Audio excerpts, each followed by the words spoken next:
தங்கம் ஏற்ற இறக்கத்தை தீர்மானிக்கிற காரணிகளில் நம்ம எபிசோட் நம்பர் 5. இன்றைக்கி நம்ம பார்க்க போகிற டேட்டாஸ் வந்து பார்த்திங்கன்னா அமெரிக்காவோடது கிடையாது. ஆக்சுவலாக வந்து பார்த்திங்கன்னா என்ன சொல்லுவாங்க, யுனைடெட் கிங்டம் இங்கிலாந்தோடது. அவங்களோட கார் உற்பத்தி எப்படி இருக்குது அப்படின்றது தான்.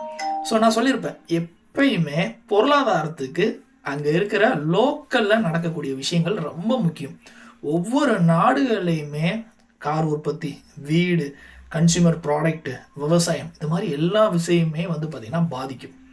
அது வந்து உலகத்தில் எல்லாமே, ஏன்னா முதலீட்டாளர்களை பொறுத்தவரை நிறையா கோடி வச்சுருக்கவங்க, அவங்கள பொறுத்தவரை அவங்களோட பணத்தை எதுலையாவது முதலீடு பண்ணணும். உலக பொருளாதாரம்லாம் சரியில்லைன்னா என்ன பண்ணுவாங்க, அவங்க கொண்டுட்டு போய் தங்கத்தை வாங்கி வச்சுட்டு சேஃப்டியாக அந்த காசை வச்சுருப்பாங்க. தங்கம் வந்து இதெல்லாம் சரியில்லைன்னா தங்கம் ஏறும் அப்படின்னு சொல்லி அவங்களுக்கு தெரியும். இந்த பொருளாதாரம்லாம் ரெடி ஆகுறப்ப அவங்க என்ன பண்ணுவாங்க, தங்கத்தை விற்றுட்டு இங்கே வந்து இன்வெஸ்ட் பண்ணுவாங்க. இதுதான் உலகத்தில் நடந்துக்கிட்டே இருக்கும். அப்படி ஒவ்வொரு நாட்டோட பொருளாதாரத்தையும் நம்ம வந்து அதிகமாக வாட்ச் பண்ணணும். அப்படின்னா தான் தங்க இன்வெஸ்ட்மெண்ட்டுக்கு நம்ம நிறையா கற்றுக்க முடியும்.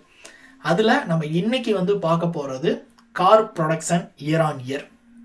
இங்கிலாந்தோட, அதாவது யுனைடெட் கிங்டம் அவங்களோட கார் ப்ரொடக்ஷன். ஆக்சுவலாக வந்து பார்த்தீங்கன்னா இயர் ஆன் இயர் ஒவ்வொரு வருஷத்தையும் கம்பேர் பண்ணுவாங்க. பொருளாதார வளர்ச்சினா ஜிடிபினா என்ன, போன வருஷத்துக்கு நம்ம இந்த வருஷம் எப்படி இது பண்ணியிருக்கோம், அதே மாதிரி கார் ப்ரொடக்ஷனே வந்து எவ்வளோ உற்பத்தி நடக்குது அப்படின்றத பார்ப்பாங்க. நான் டேட்டா சொல்லும்போது உங்களுக்கு காட்டுறேன். ஆக்சுவலாக பாருங்கள், போன டிசம்பர் 2025 டிசம்பர் கம்பேர் பண்ணுறப்ப டவுனில் இருந்துச்சு. அதுக்கப்புறம் ஜனவரியில் கொஞ்சம் கார் ப்ரொடக்ஷன் அதிகமாச்சு. அதுக்கப்புறம் பிப்ரவரியில் டவுன் ஆச்சு. திருப்பி வந்து மார்ச்சில் டவுன் ஆச்சு. அப்படியே தொடர்ச்சியான டவுனு, ஆனால் பெரிய அளவில் இல்லை.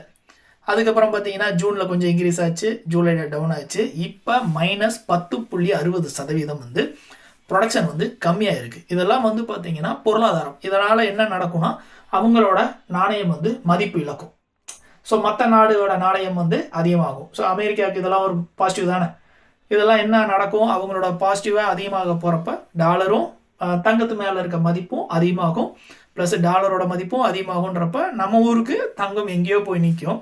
இது எல்லாமே நிறையா டேட்டாஸுங்க. ஸோ இதெல்லாம் வந்து பார்த்திங்கன்னா ஒவ்வொரு இன்புட் எடுத்துக்கிட்டு வரப்போகிற நாட்களில் நல்ல இதெல்லாம் டேட்டாஸ் ரிலீஸ் ஆனால் தங்கம் வந்து இந்த மாதிரி பாதிக்கும் அப்படின்றத கற்றுக்கிட்டீங்க அப்படின்னா நிறைய இன்வெஸ்ட் பண்ணலாம்.